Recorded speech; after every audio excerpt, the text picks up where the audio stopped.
PUBH614, Quantitative and Qualitative Data Analysis Methods in Public Health Research. This is our first lecture. We will meet on Thursdays, 5 to 7:50. You'll see me today, and again, you'll see me again on week 10.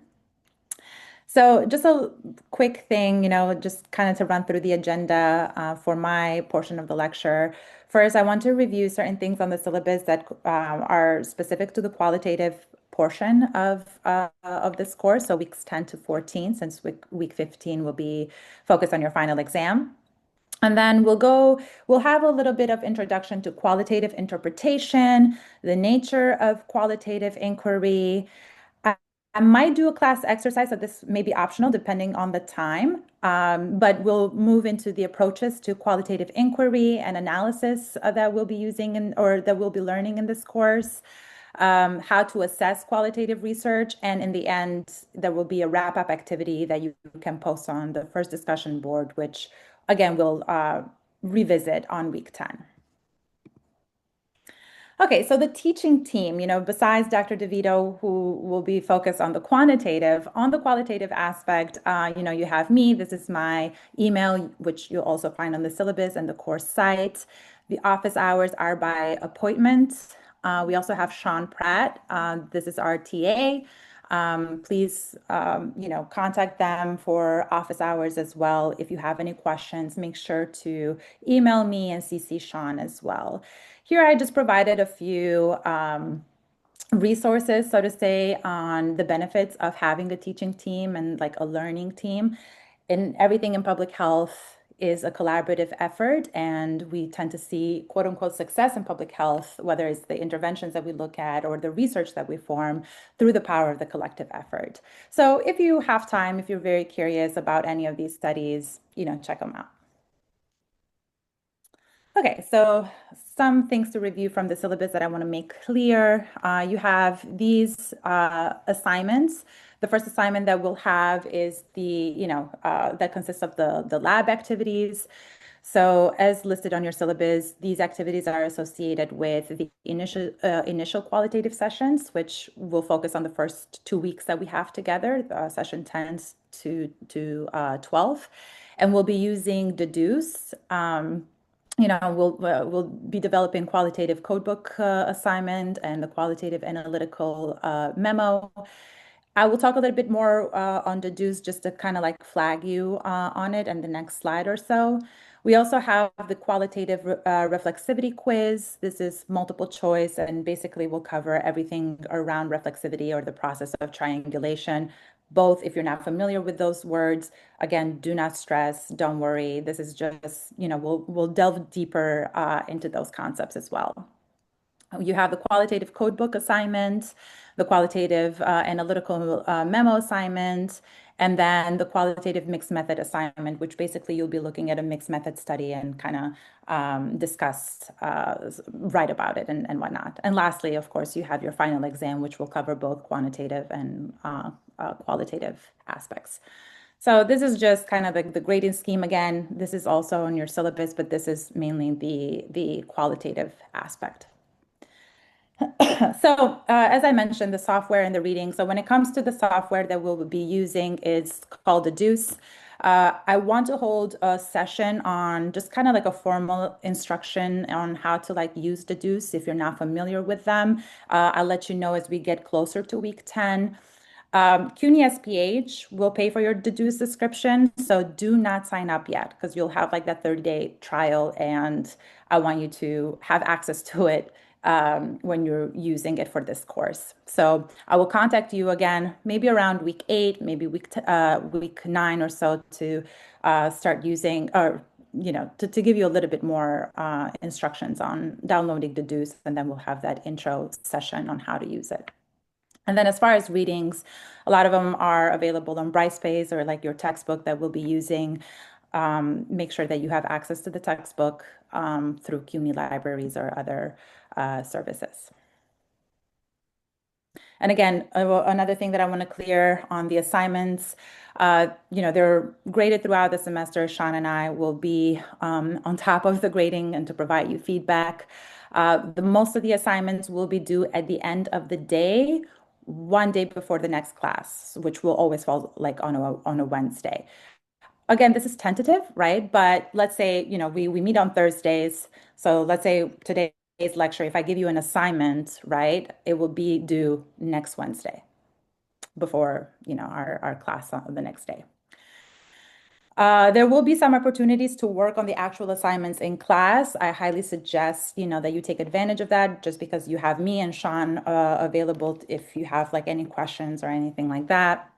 Late assignments, usually deduct about half a point every 24 hours that the assignment is late, unless, of course, you communicate with me if you have like some kind of circumstance or you want an extension. I like to meet students where they're at. I'm a student myself, I'm a PhD student, so I understand life happens despite being in grad school. So as long as we communicate with each other and have that mutual respect and understanding, we'll be good.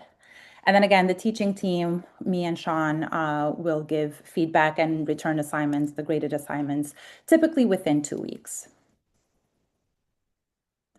So the steps to qualitative analysis, these are, all the way to producing a paper. Well, we will focus more on this course, right, from weeks 10 to 14, will be on these four things right here, right?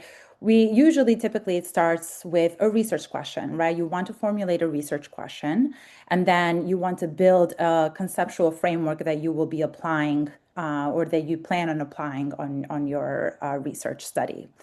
And then once you collect that data, right, like whether it's like the transcripts from interviews, field observations, whatever the text may be, for example, you look at that data and you write notes on the margin, things that kind of pop up or that are common in that text, right, or on those interviews, on those transcripts, and you start to develop this code book. And code book basically will be a list of variables that you see are common, that are coming up on those transcripts or those field observations, and you would want to define them. And again, we'll talk a little bit more about this. I don't want you to stress right now if this, seems a little bit unfamiliar or a little bit overwhelming. It's okay. We'll go step by step.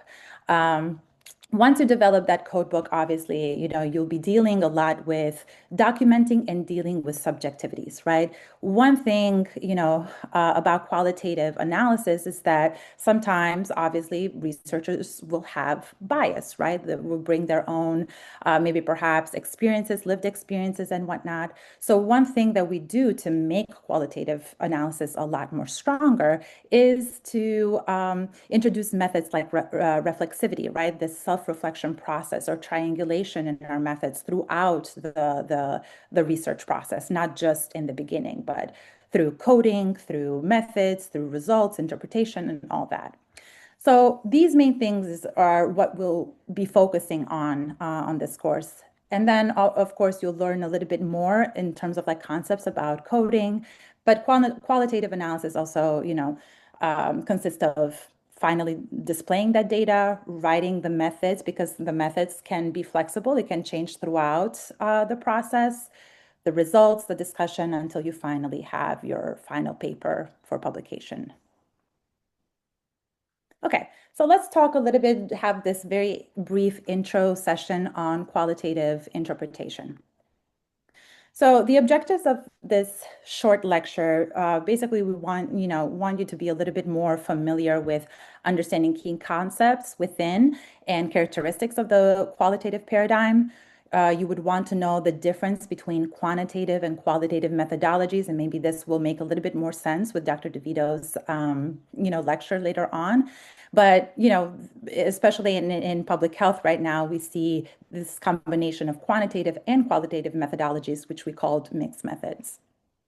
You would want to know how to kind of describe or be familiar at this point about some of the approaches to qualitative research that are espoused by Creswell and various qualitative data collection methods, as well as kind of understand the advantages or the purposes of qualitative methodology in public health.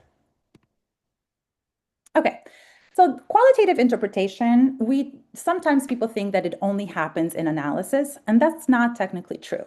It usually happens throughout the whole process, right? You're starting to make sense or you're starting to interpret your studies from the very beginning, right? As the study is formulating, from the data collection, from the analysis, all the way to write-up. So it's not only limited to the analysis portion. As you're interviewing, for example, participants, right? Even in the process of interviewing them, there might be some connections that you might form based on the phenomenon that you're choosing to study.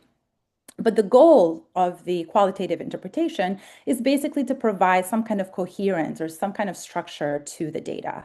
And of course, also maintain the original accounts, the experiences, the observations from those participants that you studied.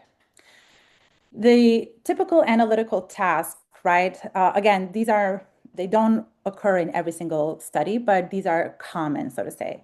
You want to, define the concepts that you're looking into. You want to map out any kind of like range or nature or the dynamics of the phenomenon that you're trying to explore, whether it's, for example, you want to explore discrimination in the workplace or experiences of birthing people in the Bronx. Another task, so to say, is creating typologies or categories, classifications, or codes, right, that we talked a little bit about and we'll discuss a little bit more in the upcoming weeks. And of course, you want to examine the associations, right? Like if you are looking into, let's say, um, abortion practices, right? Or the experiences of birthing people who have had an abortion. You want to examine perhaps like the policy background, right? In order to examine to examine certain dynamics or certain associations with the lived experiences that your participants are sharing. And of course, you want to seek those explanations, right? As you're learning more about those experiences. And from that, you develop new ideas. So, how do we learn qualitative methods? There is no straightforward answer to this. As you can see, maybe perhaps some of you already have some experience with qualitative methodologies or you've employed them in your own research studies, but it's a very active learning process, right? You can learn a lot of these like concepts in class, certain words and whatnot, but you don't really capture like the whole essence of qualitative methods until you actually do it, right? So from a study that I did a couple of years ago when, excuse me, I was an MPH student at Columbia with Dr. Marina Catalazzi, who was one of my mentors at the time. We wanted to look into student perspectives about doing qualitative research. And these are some of the quotes that we got from our study, which was, one student, I'll just read one of them. One student said, "It's like you're unsure of what you've been doing, what you're looking for. Everything's been theoretical. And when it comes to getting to the hands-on experience of it, it's kind of alien, right? So at the back of your mind, you're thinking, am I doing this right?" And I shared this because perhaps, in class or maybe when you do your own qualitative research, having those doubts and having those confusions is very normal because they're inevitable. But, you learn through actually practicing more and more, and it can be quite productive. So our working goals for the course, we want to provide you with support and as well as validation in the difficulty and the challenges and the uncertainty that are inherent to the qualitative process. We want to engage in a lot of like class experience and group work because just like I said, everything in public health is about the collective effort, right? Being collaborative in nature. We also want to align the instructional exercises with your own development of perhaps, in the manuscript, beyond the class, so to say, but also in your assignments. These are skills, qualitative method skills that you can apply, later on as in your academic career. And lastly, to demonstrate the team-based nature of qualitative work, as I mentioned before. Okay, so the nature of qualitative inquiry, this is just kind of a quote by Strauss and Corbin and how like they defined qualitative inquiry or qualitative research. So it includes any kind of research that produces findings not arrived at by means of statistical procedures or other means of quantification. So this is where we talk a little bit about the differences of qualitative versus quantitative, right? So why do we do qualitative work? Sometimes we want to specifically identify certain phenomenons, right? Or we want to describe certain experiences of people or certain perspectives. We want to explain that social phenomenon, or maybe you want to generate some kind of hypothesis. Sometimes you don't have a hypothesis, but the more that, as you go through the research, a process, so to say, right through the interviews and everything like that. Just like I mentioned before, the interpretation goes, it's not a passive process, so to say. You can start to develop certain hypotheses. And also look into significances or nuances or variations of personal experiences of people. So it's really about depth, more so. It takes into consideration context, processes, meanings of things, right? Whereas in quantitative, it usually looks at like a distribution, perhaps of a condition, right? A public health issue, the frequency, the prevalence, the incidence rates, the size, right? So it's more so you already have some kind of hypothesis and you want to test that hypothesis. And as I mentioned before, in public health, especially recently, there have been a lot of, this emergence of studies that employ both types of methodologies, both qualitative and quantitative. So some key characteristics of qualitative research. The first characteristic is that it looks into multiple realities and perspectives, right? It wants to look at the whys, right, and the variations of experiences of people. So it has the sensitivity to context, right? Because there's so many, and this applies to every step of the research. But because there are so many realities, so many nuances and perspectives of people, you also have to consider how do they function? How do these experiences come up, right? Or how are they shaped by the social, the historical, and the temporal context? Another key characteristics is empathetic neutrality. So is not completely objective, as it's quite a characteristic of quantitative research, but it's also not completely subjective either. Usually, you have researchers that have this non-judgmental stance. And of course, there's this argument that we will bring our bias, right, our own perceptions as human beings into the research process, or from data collection to interpretation and to the write-up of the study. However, this is very much addressed through, reflexivity, where the researchers are constantly reflecting on their position in the study. As well as, processes of triangulation. Again, we'll talk a little bit more about these. The other aspect is that it is very flexible when it comes to design, right? It kind of changes as situations changes, and there's like new paths that can emerge. And I'll give you an example of this when a recent study that I did that looked into how people meet their sexual partners, right, through dating apps or like traditional ways of meeting them in person, like a venue or a friend of a friend, whether that impacted the way that they negotiated sexual agency or sexual decisions or decisions on their sexual behavior, risky sexual behavior. And initially, we wanted to sample using, wanted to sample participants using social media. We posted a flyer and we thought we're going to get a lot of participants. And unfortunately, we didn't. We got a lot of bots. There were so many challenges that we encountered when recruiting participants. So we ended up changing our, sampling method into snowball sampling, where we did word of a mouth, or we went to certain communities that we wanted to, that we knew would participate and whatnot.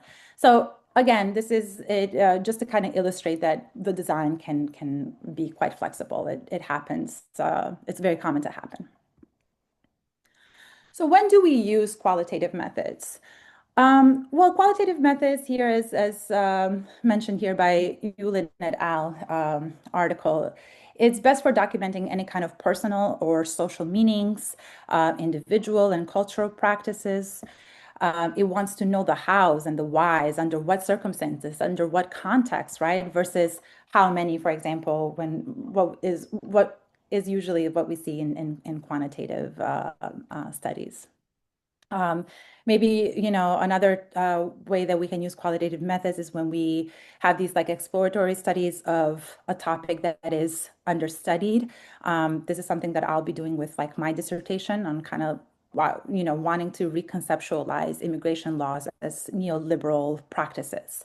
Again, this is like understudied, but it's something that I want to explore more. This is where qualitative method can come in, where I can look into the text, the legal text, and see, apply certain frameworks that can let me know more about this reconceptualization. Or you want to find meaning into something, right? In the words and the actions of participants, right? This is where a lot of like discourse analysis happens. You want to generate hypotheses, right? So as you gather the data, as you're interpreting the data, you're generating these hypotheses, right? Going back to the study that I just mentioned, that I was a part of. As we were looking into participants, we noticed that a lot of their negotiations when it came to sexual agency and trust was dependent on the gender of their partner. So this was something that was like, oh, like, maybe the gender of the partner is something that determines risky sexual behavior or negotiations on sexual agency or sexual practices, and maybe this needs further research. And then lastly, developing a report with your respondents. You interview them, right, about sometimes sensitive topics. In my case, for example, it was about, sexual agency, something that is very private for a lot of folks. Or perhaps, they have some kind of traumatic experience or whatnot. And you establish that report with your respondents, and you want to share your results later on with them as well to make them a part of the research process as well.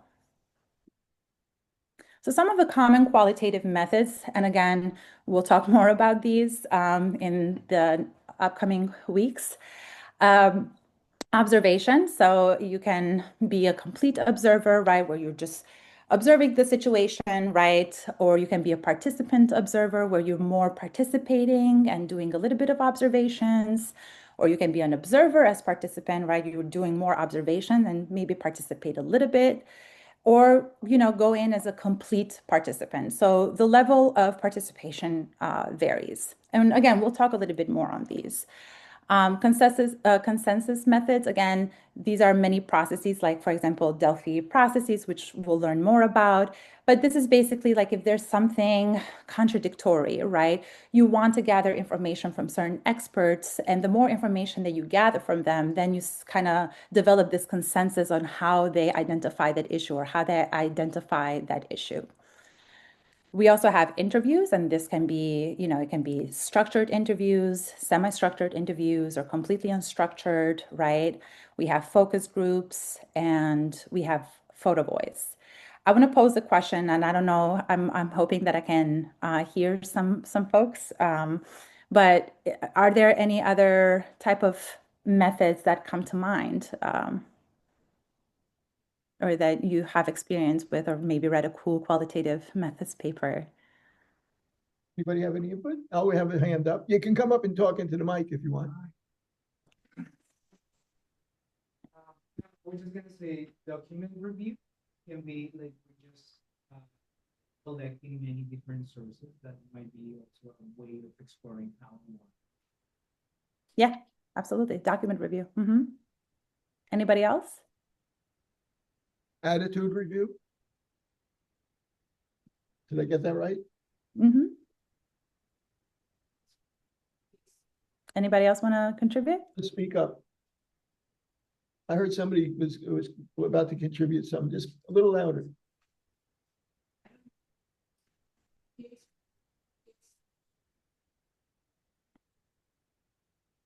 So, something.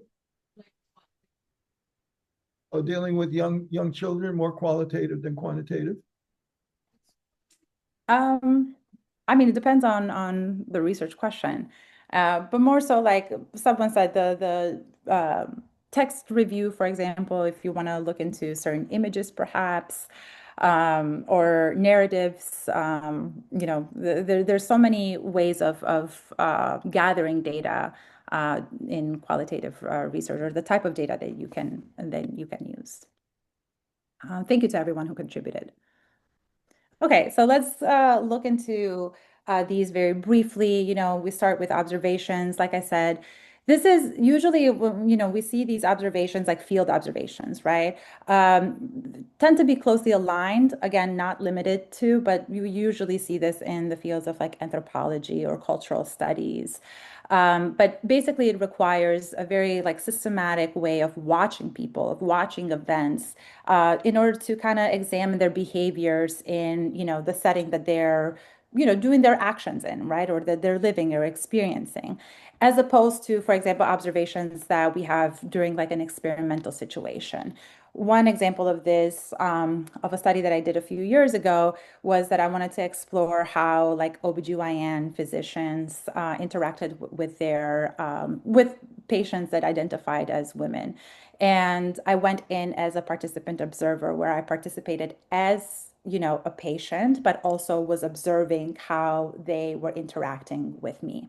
So basically, it wasn't like an experimental situation. It was just like the natural setting, so to say. And I, decided to occupy to be a participant observer. So me as a researcher acts as an instrument to the study. And again, like I said, the level of participation does vary, right? It can be a complete participant or a complete observer or a little bit of both. Now, of course, there are limitations to this. One of the limitations is the level of acceptance by the group. So the level of participation that varies, right? The degree that you can participate on or observe also depends on how well accepted you are by the group that you're observing. And also there's bias like selective recall.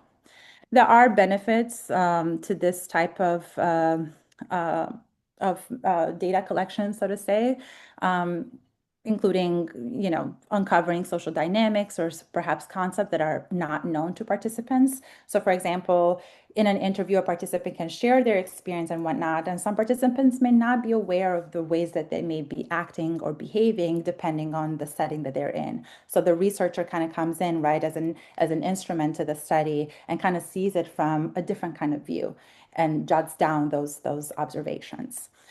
And can also untangle what people say and what people do. So the consensus method, this is usually used to develop quantitative estimates.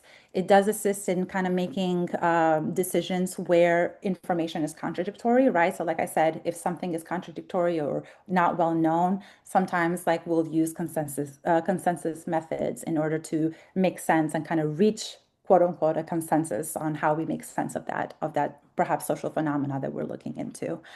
It does operate through anonymous, iterative, or structured feedback, depending on the type of technique that you use, right? For example, like with the Delphi technique, you tend to gather opinions, you rank those, based on agreement with the statements that the participants have made. You also give feedback or opportunity to kind of re-rank, so to say, and then you end up summarizing. The nomial group techniques, usually you have these like structured meetings with experts from a certain field that looks into that social phenomenon in order to get more information on how they view and again reach a consensus on perhaps how to define it, how to view it, et cetera, et cetera. And again, we'll talk a little bit more about this. Interviews, as mentioned, it can be structured, semi-structured, or unstructured. It is very much interviewer dependent. So it's quite interactive depending on the interviewer, but also the interviewee. It does require sensitivity to language, to tone, again, depending on the topic that you want to explore as well, or the type of questions that you're asking. And of course, it does require flexibility, whether that is with the schedule of the people that you're interviewing, the setting, et cetera, et cetera. So these are things to like keep in mind. It usually does use this like list of core questions or themes that we can use as starting points. So usually, for example, like you'll have some type of questions that you want for sure to ask participants. But it can also, you can develop probing questions just in case you get stuck with an interviewer who probably is not talking as much. So it draws on several types of questions in order to make sure that you do have enough data and that data is rich. Limitations, of course, does include bias that is derived from the interviewer-participant interaction. The stream of interview can also be kind of difficult to control, especially if the participant is not really saying much, or maybe perhaps you're not as well prepared, or maybe your questions are very close-ended, like a yes or a no. We tend to ask open-ended questions, right? Because you want to find out the whys and the hows and their perspectives and the nuances in their experiences. But there are also major benefits, right? Like there's this flexibility. It can be done in many situations, in many contexts, right? Right now, we can do it on Zoom or, in person and whatnot. So there's adjustment in terms of context. Focus group discussions, these tend to be a little bit more structured, right? Structured group discussions that are facilitated usually by an experienced moderator. They tend to be stratified by certain characteristics, excuse me. So it can be on gender or age or other kind of signifiers of social difference, right? Or for example, if it's a study that you want to look into the perspective of abortion seekers, right? It will probably be either people that identify as women, people that identify with the uterus, or for example, if you want to look into the experiences of CUNY custodial staff, right? It's basically you're looking at that by department, perhaps. So there is like a characteristic, right, that kind of groups them in one. And basically, you produce data on shared concepts and experiences of that group of people. The limitations here are basically the social dynamics within the group that can result in bias. So for example, if someone says X, Y, and Z, maybe the other person feels a little bit more pressure to say the same thing and not really what they actually want to say. And that can they can be due to perhaps shame or some kind of stigma if it's different, from others, kind of like groupthink, what you have probably learned in your Psych 101 class. It can also be a little bit difficult to control. Sometimes, the discussion can lead to another discussion. So that's why there is this experienced moderator to kind of bring everybody back to the main point or to the main discussion. And then, of course, there's this reduced privacy for participants, right? So there's a few participants in the room, and sometimes it can be about a sensitive topic and whatnot. So they're learning and they're hearing each other's experiences, and there's not a lot of privacy in that. But there are benefits, right? Because, there are participants that build on each other, right? If someone mentions, why, and the other person says, oh, wait a second, because that happened to me as well. And I want to build on that a little bit more. I want to contribute more onto that because I have a similar but slightly different experience. So you see kind of like the similarities or the nuances of experiences within the same or similar people within that group. The social dynamics are also become very relevant, right? How they talk and whatnot, body language, those are things that as researchers, as field observers, we also jot down. Shared experience arise, and also it can be one of the quicker methods as compared to other methods like observations and consensus, as well as like in-depth interviews because they tend to be a little bit lengthier. So I want to skip this for now, Dr. DeVito, just in case, because I want to give you a bit of time. But the slides will be posted if we do not get on in this. But this is basically just kind of giving you different scenarios, and with each scenario, maybe you can think of the type of qualitative methods that you can apply to each. So this can be something of an exercise, and we can come back to this on week 10 and do as a class exercise. Okay, so I'm almost done. Approaches to qualitative inquiry and data analysis that we'll be focusing on this course. Again, this is very brief. We'll go in depth about these in weeks 10 through 14, but this is mainly from Craswell paper. There's 5 approaches to inquiry, and these approaches are ways of conceptualizing the overall research project, right? And kind of structuring the study and the analysis that you'll be doing. really important to note, these are not technically methods, like in systematic way of like methodology, but it's more so a framework that you can apply to interpret your results. So there's narrative research, there's phenomenological research, grounded theory research, which is very common in public health. There's also the ethnographic research, and lastly, the case study research. Again, there's more obviously out there, but these are some of the review in later in the. And lastly, I want to talk a little bit about assessing qualitative research, right? How do we know good qualitative research when we see it? You know, what kind of criteria do we use in order to judge the quality of qualitative research, right? You'll find, for example, not every research is actually good or is done well, so to say. Just because it's published, it doesn't necessarily mean that it's a good or a well-done research, excuse me. So you want to be able to critique those studies, to question the methods, because that will help you as a researcher and develop your own critical thinking skills as well. How do we assure that our qualitative work is of the best quality possible? And Raisman here says, is the investigator's interpretation of the data, is it persuasive, plausible, reasonable, and convincing? So these are some of the things that we can think about. And usually we throw the term trustworthiness in qualitative research when we think about the quality, right? So there's different criteria that we use that is very different from the quantitative researchers.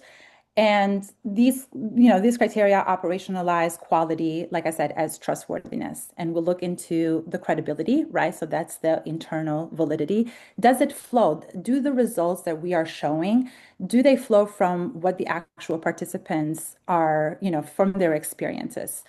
Transferability, so that basically means generalizability. So can we generalize the results or can we apply the results to the general population? There's reliability or dependability, and of course, conformability and objectivity. So objectivity here, like I said, because qualitative research has the rap of, saying that, oh, it's very subjective, like that's one of the critiques. We do offer a lot of reflexivity practices and processes of triangulation that lean more into objectivity. So the more those are applied, the stronger or the more trustworthy that qualitative research is deemed to be. So some of the techniques of building that credibility, right? When it's strengthened is when we see that claims are supported with the evidence from the participant's account. Again, that's credibility part or the internal validity. The negative cases are included as well. There's alternative interpretations that are considered that researchers write about in their papers. Triangulation is used. So by triangulation, I mean, for example, there's different types of data that you're using or different types of frameworks or like combining frameworks together. Or maybe there's multiple researchers in the team that have coded those transcripts, so to say, to make sure that you're not relying only on one researcher's perspective on coding those transcripts. And lastly, member checking is also used. So by member checking, we mean like that report that we establish with the participants, right? When we share our results with the participants and address any kind of misunderstandings that may come up. And lastly here, these are the standards supporting qualitative research. So basically, right, you have like the title, the abstract, how the problem, introduction, like how you formulate the problem, how you introduce that issue that you're looking into, the purpose of the research, the purpose of the study, excuse me, or the research question that you might have. And then of course, on the methods, you'll like, what type of qualitative approach, what kind of research paradigm did you employ, right? How did the researchers, their position, right, throughout the study, like what we mean with reflexivity and the process of triangulation. And of course, you want to provide a little bit of context as well. So I'm going to post these slides later on And I'll send you an email when that has done with a little bit more instructions.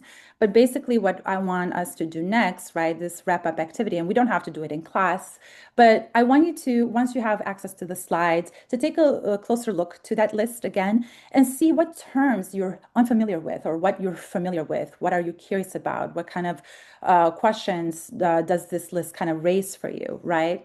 And I want you to post at least one comment or question that is related to the SRQR. And that will be available on discussion board 1. So basically that will be, and we'll come back to it on week 10. So I don't want you to like completely stress about this, but I definitely want you to kind of familiarize yourself or keep it in the back of your mind when we come back. Any questions? Guys? Yep, we have one. Go ahead. Don't be shy. Go ahead. She can't even see you. She doesn't know where you are, so you don't have to be shy. Loud.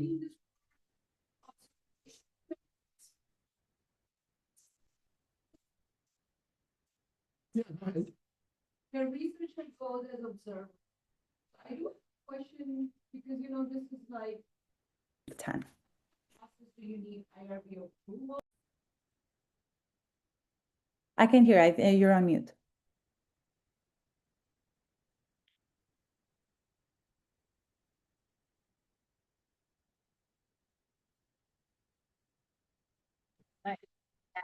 Okay, go ahead. Now she can, yes. I'm sorry. One again, there was a part called observation you were discussing in qualitative study. I can barely hear you. Dr. DeVito, can you, or maybe have the student come up? Yep. Thank you. Hi, can you hear me now? Yes. My name is Vishali, so I'm a new student. It's my very tough class for me. You were explaining observation. Mhm. A researcher goes as an observer. Yeah. It's the other side, right? Now, this is where the questions came from, like from standpoint of, because of the confidentiality of the research itself. For this kind of process, when a researcher goes as an observer, do you need an IRB approval? Do you eventually tell your participant you were a researcher who was also an observer? Is it considered ethical? And given the researcher themselves went as an observer, would that create researchers' biases? Yeah, those are really good questions. Usually you'll have an IRB, and they'll approve it or just not kind of determine that it's not like necessary or anything like that. But usually you don't tell them that you're going in as a participant just to kind of preserve the any change of like behaviors that might occur with their knowledge of being like observed, right? So that this has been done before, so it is ethical. You're sharing your experience as well, especially if you're the participant and you're experiencing, for example, like when I was talking about my study about going to like the OBGYN and whatnot and talking about my experiences as a participant observer. But obviously, there are things that you want to address in terms of like the ethical component of the study. And of course, like I said, there will always be bias. As a researcher, you're bringing your own bias, your own experiences and whatnot. So that's why there's this process of constantly reflecting on every step of the research process, not just the interpretation, but from the study formulation, from the data collection to how you code and throughout the whole process. I have a question for the class. Have you guys been required to take the city program course in ethics and human behavior? So all of you have had to do that. Was that part of 613 or something like that? Okay. Any other questions? Anybody, guys? I think we're good. We're good. Yes. Awesome. Thanks, everyone. The only problem now is I think they want to continue with this and they don't want to hear anything about quantitative. So that's one disadvantage for me. Thank you, everyone. Thanks, Dr. DeVito. Okay, no, I'll see you later. Take care. Thank you very much. That worked out terrific. Right. Thanks, everyone. Bye. Getting See a you. standing ovation. Thank you.